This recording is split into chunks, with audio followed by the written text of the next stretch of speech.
El año era 1893 y el pueblo de San Aridio dormitaba entre la serranía y los ríos secos, como si el tiempo se hubiese adherido a la piedra. Las casas bajas, de adobe y cal calcinada por el sol, parecían contener los susurros de generaciones.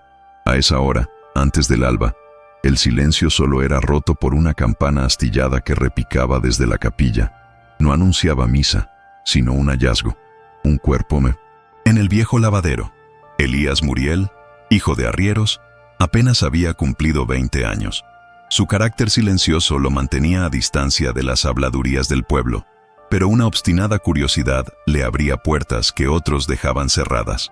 Caminó siguiendo el sonido, cruzando la plaza donde los álamos alzaban sus sombras como dedos. El lavadero comunal, con su canal de piedra, recogía el hilo de agua que aún brotaba del cerro. Allí yacía la mujer. No era de San Aridio. Tenía la piel pálida, los dedos afilados como si hubieran tanteado ventanas ajenas.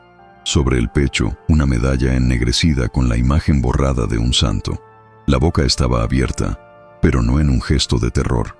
Más bien parecía estar aspirando el último resto de aire del pueblo. Nadie la conocía. Nadie dijo su nombre. Segundo, el alcalde ordenó tapar el lavadero para que no se contamine el agua, y el sacristán cubrió el cuerpo con un paño sin cruz. No sabemos si pedir misa por su alma, murmuró. Los viejos aseguraron que cuando un forastero muere sin nombre, el pueblo debe preparar sal y carbón bajo el umbral de cada casa durante 3 noches, para que la muerte no entre. La sal apareció a la tarde siguiente, pero el carbón escaseaba. Elías volvió de noche al lavadero. Llevaba una lámpara de aceite y un cuaderno, herencia de su madre, donde guardaba apuntes y remedios y supersticiones. Buscaba marcas, patrones, cualquier señal. Encontró huellas descalzas que venían desde el norte, brazadas de polvo impresas en la tierra dura. En los bordes de la piedra, símbolos tallados con navaja, 3 líneas convergentes, como un tridente invertido. Elías los copió. Al levantar la lámpara, vio algo que no había notado. El paño que cubría a la mujer se movió, no por viento, no había, sino por un tirón suave desde adentro. Elías contuvo el aliento. Descubrió el rostro, inmóvil. Entonces oyó el roce, no bajo la tela, sino en la piedra, como si algo raspase desde abajo, del canal. El agua, mínima, traía consigo una negrura aceitosa. 13. La abuela Remigia, partera y guardiana de remedios, le habló a Elías con dureza. No vuelvas allí, muchacho. El que mira la sombra lo mira. Remigia conocía historias viejas. En 1810, dijeron, el ejército pasó por San Aridio y dejó enterrados en el cerro a algunos prisioneros. Otros aseguraron que, más atrás, en tiempos de misiones, un novicio escapó con escritos prohibidos sobre cómo bautizar la oscuridad para usarla en sequías. Elías anotó todo. No creía del todo, pero tampoco dudaba del todo. A la segunda noche, los perros del pueblo aullaron hacia el norte. Elías, desde su cuarto, oyó pasos sobre el tejado. Al salir, vio marcas de manos sobre el polvo calizo, como si alguien hubiese gateado por la azotea. No hubo rastro de ladrones. En su puerta, junto a la sal, encontró un trozo de carbón, como si alguien se lo hubiese dejado a propósito, y una espina de maguey atravesando una tira de tela, la misma trama del paño del lavadero. Cuarto, Elías compartió los símbolos del tridente invertido con el maestro de escuela, don Juvencio, que había servido de escribiente en la capital. El maestro reconoció vagamente la forma. En viejos catecismos se marca así al negativo, lo que no debe pronunciarse. Propuso llevar el dibujo al cura, padre Alzaga, de carácter severo y mirada clandestina. Pero cuando lo hicieron, el cura apenas miró y dijo, no juguéis con signos, rezad y cubrid los espejos de vuestras casas. Las cosas miran desde ellos. Esa misma tarde, el cuerpo de la mujer desapareció del lavadero. En su lugar quedaba solo el paño, plegado con cuidado. Nadie reclamó la falta. El alcalde dijo que la habían trasladado a una fosa, pero nadie vio el cortejo. Elías registró el canal. El aceite negro seguía viniendo del cerro, manchando la corriente. Entre la negrura encontró un botón de nácar, con el tridente invertido grabado en minúsculo. Se lo guardó. En el borde del pueblo, hacia el norte, Las ruinas de una antigua misión asomaban, como muelas rotas. Allí, una capilla sin techo mostraba un altar hiriente bajo el sol. Elías fue con Remigia. Hallaron inscripciones casi borradas por la cal y el viento. «Escucha», dijo ella, palmando la pared. «La piedra guarda voces». Elías acercó el oído. Juraría que oyó un rezo al revés, una letanía que comenzaba y terminaba con el mismo vacío. Entre las losas del piso, una de madera crujió. Debajo, un hueco. Elías metió el brazo y sacó un cuaderno enmohecido, forrado en piel. Letras apretadas, latín torcido, líneas en castellano antiguo. «Manual de exequias para cuerpos sin nombre», decía un título a medias borrado. Había diagramas del tridente invertido y notas como las que Elías había copiado, pero más completas. «La sombra vive del agua, se alimenta en el tránsito, busca nombre para tener forma». Sex. El pueblo comenzó a cambiar. En la tercera noche, la sal en los umbrales amaneció húmeda, como si hubiese absorbido aliento. 2 gallinas fueron halladas muertas sin sangre, y los niños hablaban de una mujer que los miraba desde los pozos. El cura pidió procesión. El maestro recomendó razón. El alcalde negó todo. Elías leyó el cuaderno de la misión hasta que le ardieron los ojos. Si una muerte cae sin nombre en tu corriente, no la cubras. Nómbrala. Si no puedes, ofrécele un rostro, un espejo, una máscara, aquello que engaña a la sed. ¿Un rostro?, preguntó Elías a Remigia. Ella buscó en un arcón y sacó una máscara de baile de su juventud, fina, de encaje, endurecido. No es sagrada, pero es rostro. A veces basta. Llevaron la máscara al lavadero. El agua aceitosa lamió la piedra y, por un instante, reflejó la máscara como si tuviera profundidad propia. Elías dejó caer el botón de nácar en el canal. La negrura se arremolinó. Se apenó. A la mañana siguiente, la campana sonó sola. Las puertas de la capilla aparecieron abiertas y ante el altar, alguien había dispuesto objetos del pueblo. Un dedal, una peineta rota, un crucifijo doblado, una navaja, un mechón de cabello atado con cinta azul. Elías reconoció la navaja. Era de su padre. Corrió a casa. El viejo Muriel la había perdido días atrás y juró no haber pisado la capilla. «Es burla», dijo con vergüenza y rabia. Elías revisó el cuaderno de la misión. La sombra, cuando no logra nombre, busca pertenencia. Roba trozos de vida, se hace altar de lo ajeno. Entre las anotaciones había un rito.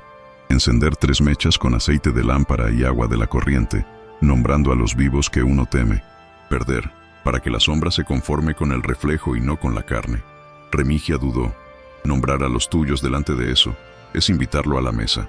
Elías pensó en su padre, en Remigia, en pocos amigos. Tal vez baste con ofrecer recuerdos. Beito. El viento norte sopló esa noche con frío de montaña. En Sanaridio, el frío anunciaba funerales. Elías montó guardia frente al lavadero con la máscara, la lámpara y el cuaderno. A medianoche, el agua se detuvo. Ya no corría. El canal, sin embargo, siguió emitiendo susurros, como si debajo avanzara algo pesado. Elías encendió 3 mechas, como decía el texto. Pronunció nombres en silencio, con miedo a que el aire se los llevara. Entonces la vio, no la mujer del primer día, sino una figura más alta, de contornos borrosos, como si estuviera hecha de humo húmedo. Donde debería haber rostro, la máscara flotaba, sin ataduras. La figura inclinó la cabeza hacia Elías. La lámpara se apagó sin soplido. La luz volvió a través del aceite negro del agua, como si debajo hubiese brasas. Elías retrocedió, pero se quedó, porque la figura habló sin boca. «Dame un nombre». 9. Elías supo, con certeza vieja, que ese pedido era una trampa. Si daba un nombre, la cosa lo vestiría, se movería en el pueblo con él, y todo lo que Elías había sido se volvería máscara de otro.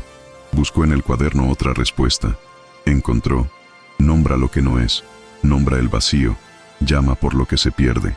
«Te llamas nadie», dijo, recordando historias de marinos que engañaban a gigantes.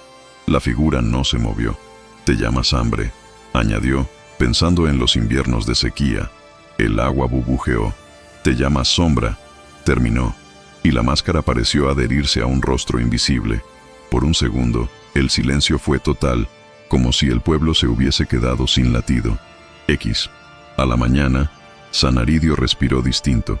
Los perros dormían. La sal estaba seca. El alcalde declaró que todo había pasado. El cura dio gracias. El maestro volvió a clase. Pero Elías no durmió bien. Soñó con el cerro abierto en canal. Soñó que la corriente de aceite era un cordón umbilical que unía al pueblo con algo que aún no había nacido. Soñó con una procesión de mujeres sin nombre, bajando desde el norte, con máscaras blancas y paños sin cruz. 11. La siguiente semana, la corriente trajo otra cosa. Una pequeña caja de madera, trabajada con primor, claveteada, sin cerradura. En la tapa, el tridente invertido. Elías la encontró al amanecer, atrapada en un remolino bajo el puente. La abrió, con cuidado.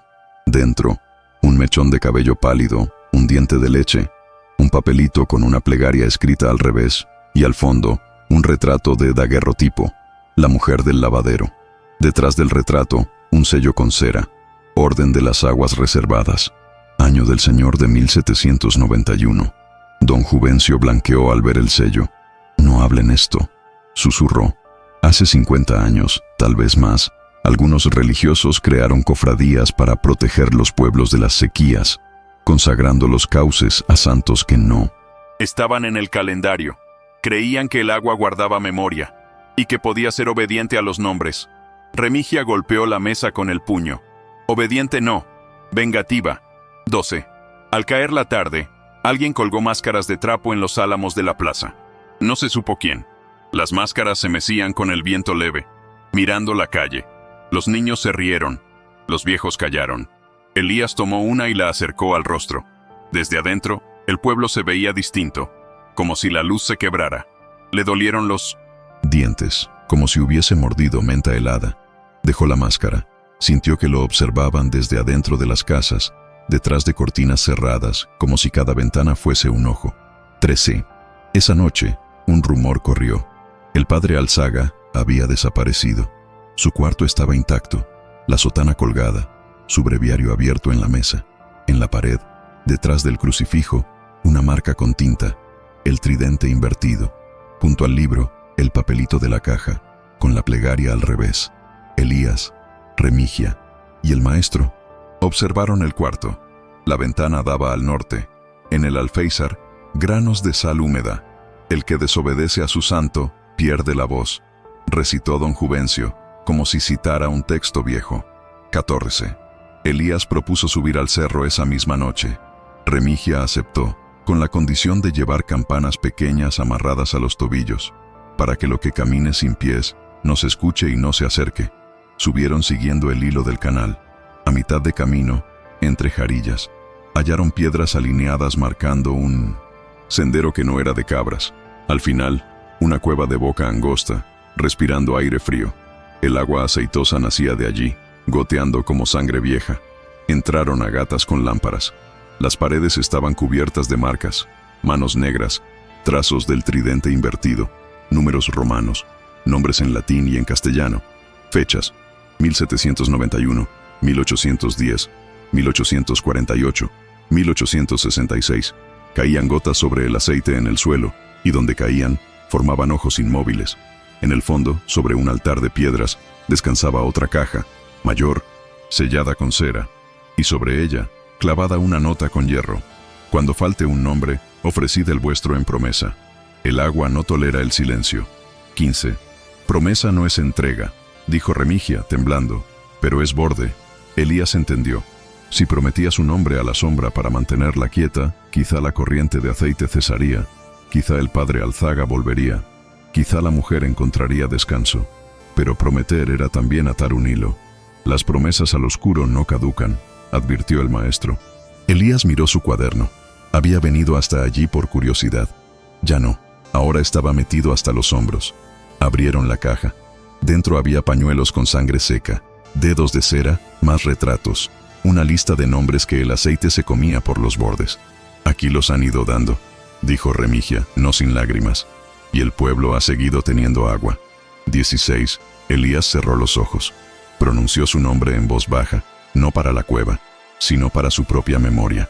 Luego dijo, en voz clara, prometo buscar tu nombre verdadero. Las campanillas en sus tobillos tintinearon. La cueva pareció asentir con un aliento helado. El agua, por un momento, dejó de gotear. Después volvió, pero más clara. Salieron con los retratos y la lista, tambaleando por el cansancio. 17. En el pueblo, algunos rostros se descompusieron al ver los daguerrotipos. La modista, viuda Méndez, reconoció a su abuela. El herrero halló a un tío que se creía muerto en la guerra. Otros retratos no tenían dueño.